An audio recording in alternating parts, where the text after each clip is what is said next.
தன்னுடைய அதிகாரத்தை பயன்படுத்தி இராணுவத்தில் ஒரு முக்கியமான பதவியில் இருக்கின்றார் இந்த தாவூத் அஹமட் ஹனீஸ் லுத்தினல் கர்னல் பதவி.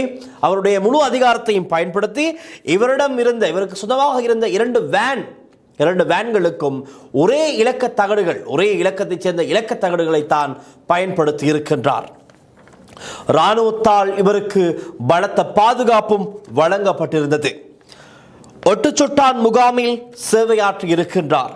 அங்கிருந்த ஆயுத களஞ்சியத்தில் T-56 துப்பாக்கிகளை எடுத்து சஹரானுக்கு விற்பனை செய்திருக்கின்றார். சஹரான் உட்பட அந்த குழுவினருக்கு விற்பனை செய்திருக்கின்றார்.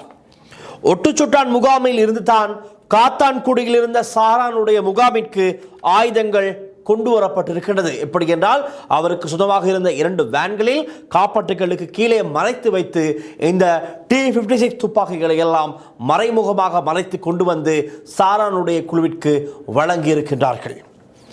இந்த சட்டவிரோத ஆயுத விற்பனை தொடர்பில் அகமது லெப்பே முகமது நசார் என்பவருக்கு விவரங்கள் தெரிய வந்ததும் அவரும் ஏராபூர் பகுதியைச் சேர்ந்தவர்.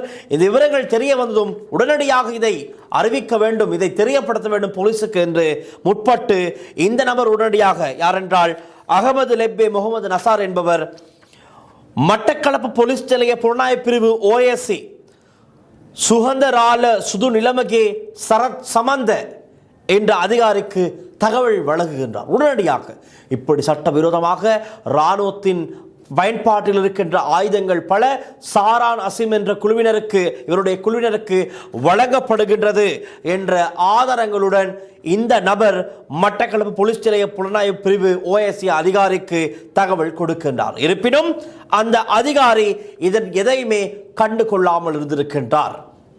ஆனால் பிறகு சில நாட்கள் கடந்து சென்றதும் தகவல் வழங்கிய முகமது நசாருக்கு லுத்தினன்ட் கர்னல் அஹமட் ஹனீஸ் அச்சுறுத்தல் விடுத்திருக்கின்றார். அப்பொழுது பாருங்கள், இந்த சரத் சமந்த என்ற அந்த புலனாய்வு பிரிவு உயர் அதிகாரி லுத்தினன்ட் கர்னலாக இருந்த